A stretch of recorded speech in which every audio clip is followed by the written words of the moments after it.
However, the most intelligent inhabitants of that future world won't be men or monkeys. They'll be machines, the remote descendants of today's computers. Now, the present-day electronic brains are complete morons, but this will not be true in another generation. They will start to think, and eventually they will completely outthink their makers. Is this depressing? I don't see why it should be. We superseded the Cro-Magnon and Neanderthal men, and we presume we're an improvement. I think we should regard it as a privilege to be stepping stones to higher things. I suspect that organic or biological evolution has about come to its end, and we are now at the beginning of inorganic or mechanical evolution, which will be thousands of times swifter. Now let's guess, which one of the two is he connected to? Co-writer of 2001 A Space Odyssey, so it all starts with the monolith. And the movie also ends with the monolith. So let's take a look what they are telling us. You have mankind dying. Let's zoom in on the monolith. You have the moon, the bigger Earth, because there are no continents on it. And then you see another ball with a child in it, with bigger eyes. But first, let's take a look at another parasitic race.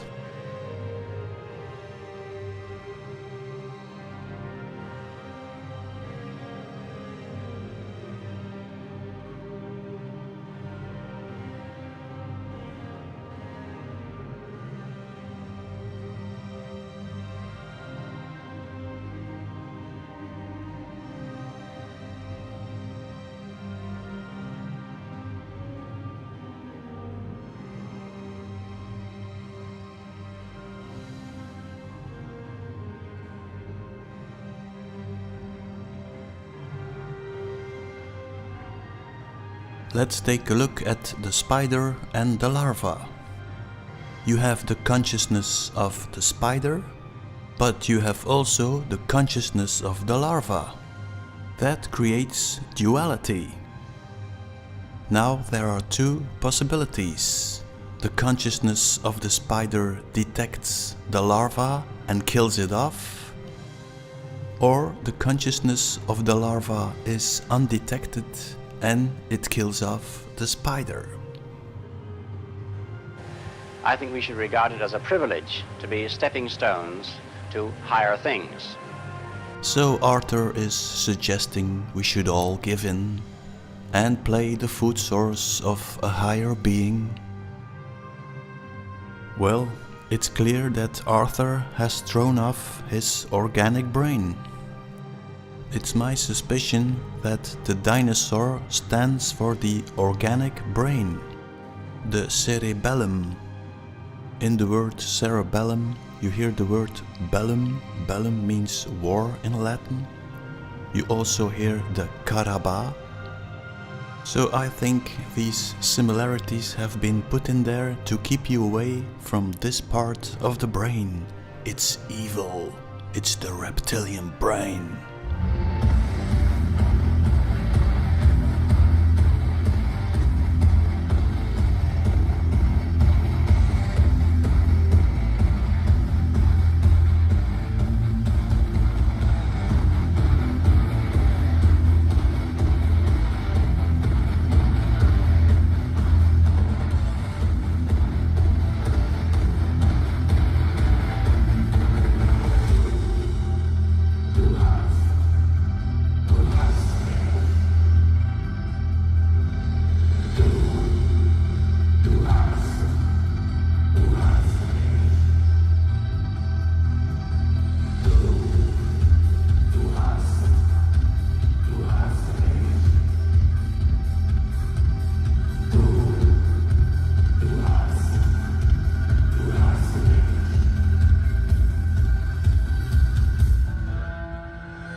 So Arthur surrendered himself completely to the pineal gland system.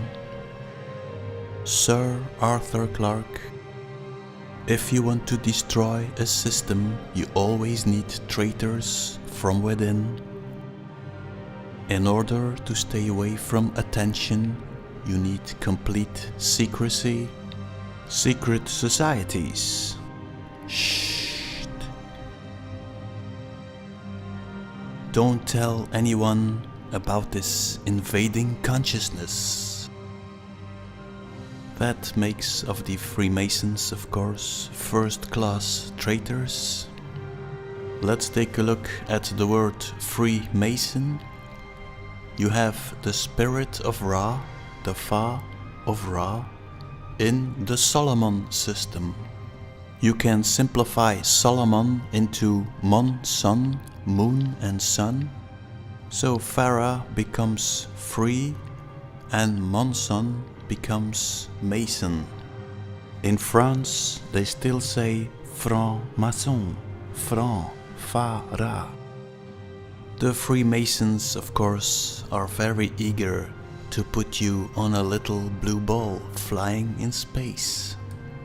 If this parasitic system is indeed a ball flying in space, how would it look like? Would it be something like this? But why are they creating this little blue ball?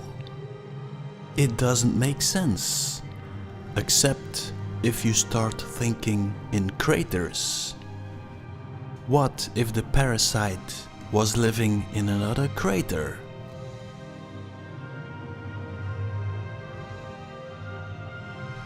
Let's say you want to terraform a crater, but you hate water and oxygen. So you send in a supercomputer, God. God starts recreating the firmament, divides the waters, and recreates the home of the parasite, Atlantis. But God also needs boots on the ground. God convinces the most stupid animal of the crater to follow its orders. The word of thought. Now the humans start building the home of the parasite. Welcome to the machine. So where is this going to end?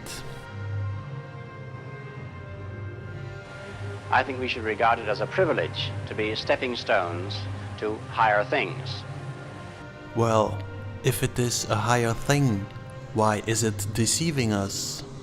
But let's go back to the cerebellum, the place they want us to stay away from. One of my viewers suggested I should take a look at the Museum of Pop Culture. So I did, and that brought me to the Space Needle in Seattle. Next to it I very quickly noticed the labyrinth, but when you take a look at the whole site, you will notice it's another motherboard construction. A recreation of our brain. The pineal gland and the thalamus, the Tower of Sauron and Mount Doom. Next to Mount Doom you have the MK Ultra mind control symbol, the butterfly. And in a side view you see our little dinosaur friend. But the most important part, of course, is the cerebellum. Let's take a look. Take a look again at the shape. And now the shape of the building.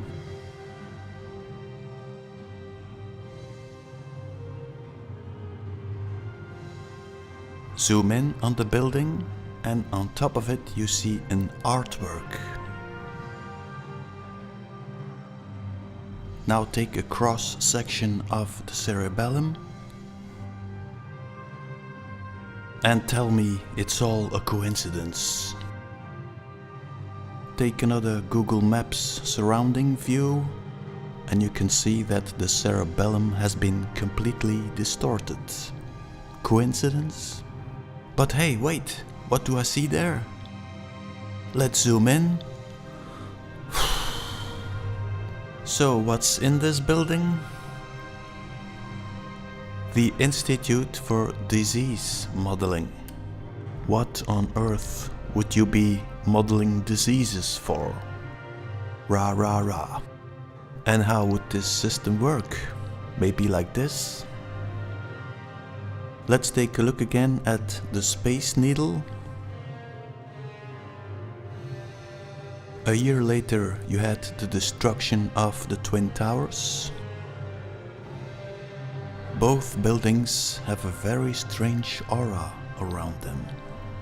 You have the 9/11 and you have the 3/11. Remember this guy?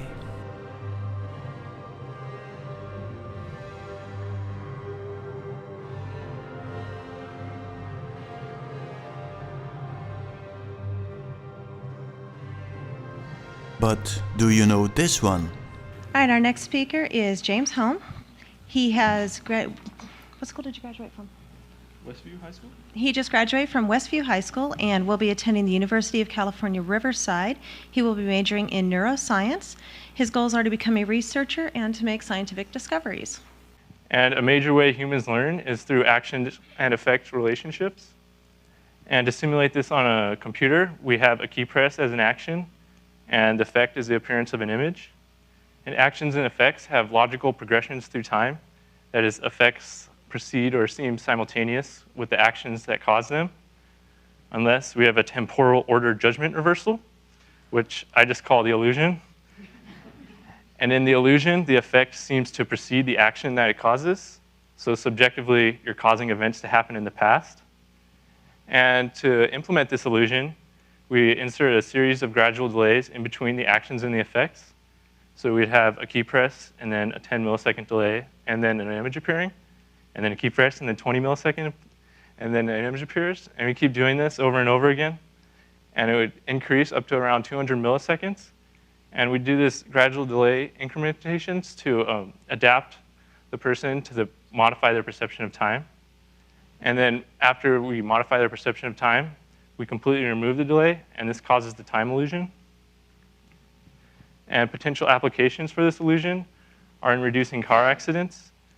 And it might be possible to increase the reaction times of drivers.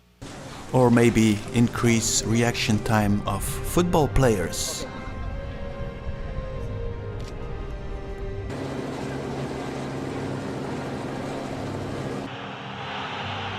Two wonderful pieces of skill. First from Iniesta.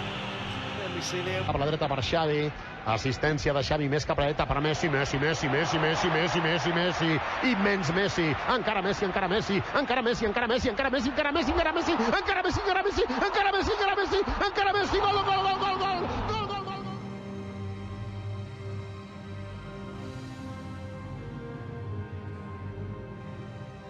Any questions? Yes, James, why are you making that strange movement on your shoulder? Unless we have a temporal order judgment reversal. Temporal order judgment reversal. Temporal order judgment reversal.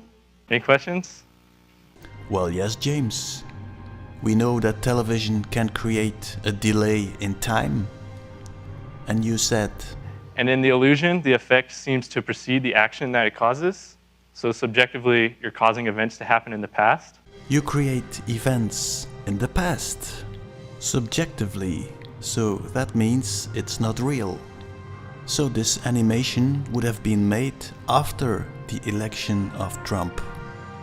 But for some reason we saw it in the year 2000.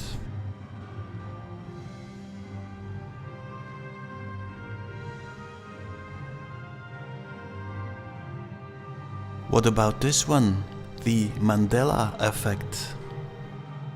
Let's have an example. In the year 2000, the VW sign is black, and in 2015 they change it into red. But in the year 2000, because of this delay, you perceive the black VW as being red. That would mean that we would perceive certain events 15 years ahead of them really happening. So now we are in 2015 and the delay drops away. So at that moment you say, hey, I remember VW being black. It would be useful, of course, to know which events are presenting themselves ahead of time. The outcome of the CAPS pandemic in Event 201 was catastrophic. 65 million people died in the first 18 months. The outbreak was small at first and initially seemed controllable, but then it started spreading in densely crowded and impoverished neighborhoods of megacities. What if some people thought that this was a predictive moment? So Bill thought it was his lucky day. It was going to happen, finally. Any questions? Well, yeah, James, it's something you said on your trial. Let's listen. For the people in the theater, his targets. What do people feel when they're experiencing that? Terror, I would say. Okay. He called what he did a mission. How did he want to be remembered? As mentally ill or different from the norm. How else? Being successful with the mission. The mission? That reminds me of the movie 12 Monkeys, where a guy is going back in time trying to stop a virus from being released. But this guy is called James Cole.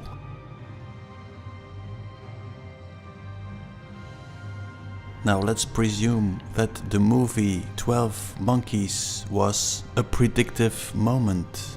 Let's presume that James Holmes is doing some experiments with his technique and he discovers a future event. Someone wants to exterminate a large part of the human race and only he can stop it. Now he becomes the leading role in a situation he created himself by looking into the future. Maybe he had to go back to the future to repair the situation.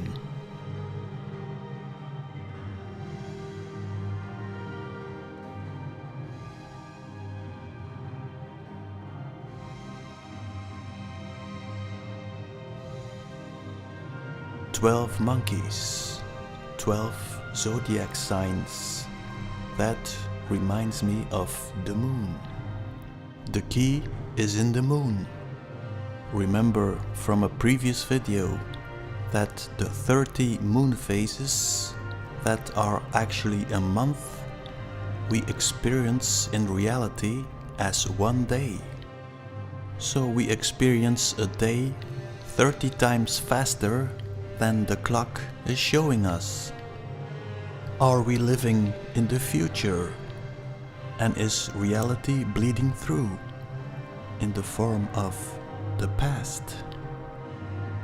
Or are we living in the past and is reality bleeding through the future? Let's take a look again at this image of the 12 monkeys with a red and a blue camera. That reminds me of the intro of The Prisoner. We are the prisoners. And I think it's all about the eyes, left brain, right brain. And the village, our crater, our brain, is the prison. Take a look at this scene. The lights are two squares and in the center the Eye of Ra, the counter-rotating pyramid system. The circle is clearly a reference to our crater, the V shape, the rings of Atlantis.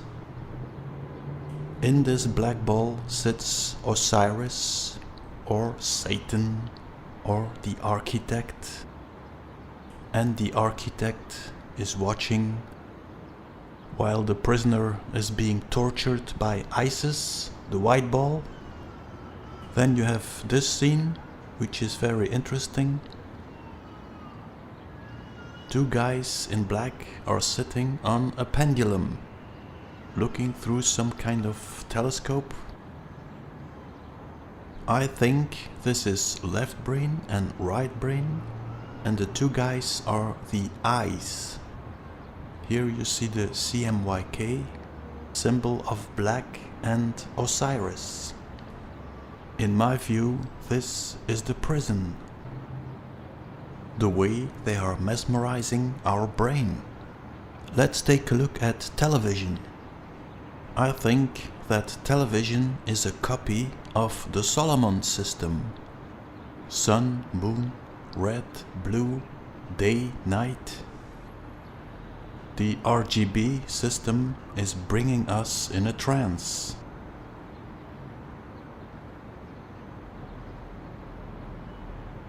Well, what about black and white? The sun is white and the moon is black. That gives us the checkerboard motif.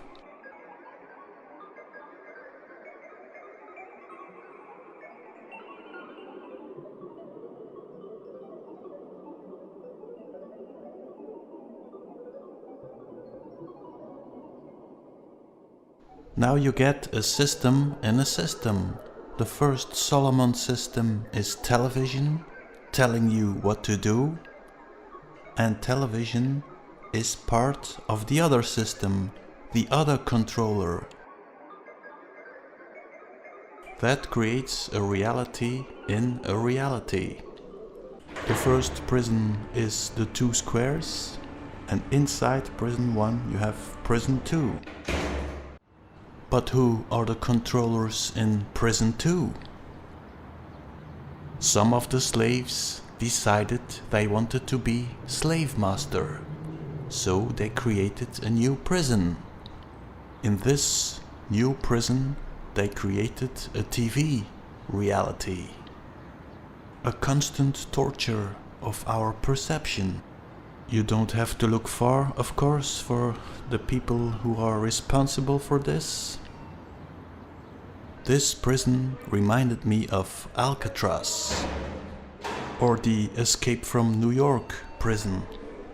The first prison is the island, our crater, or what's left of it, probably controlled by some extraterrestrial life form. And the second prison on the island, controlled by the ghetto police. Both are using mind control systems, and this gives you a time frame in a time frame.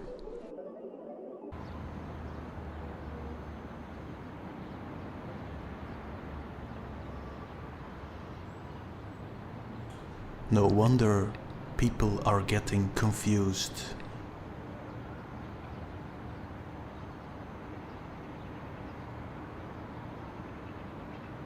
Before I go, let me bring your attention to the channel Rise Above Live, or Double LMC, Lance and Andy, big supporters of my channel, driving force Lance with some artwork, some memes, some music and videos.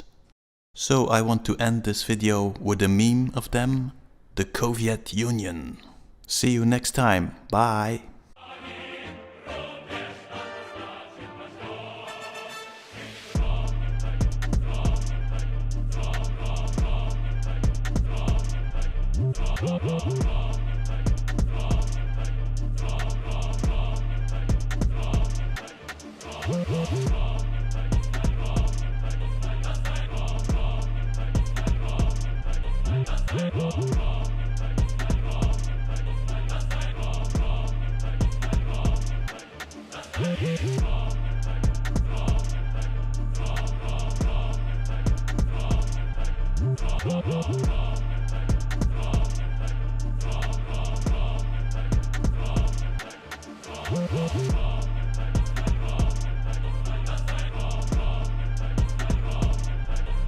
Messi.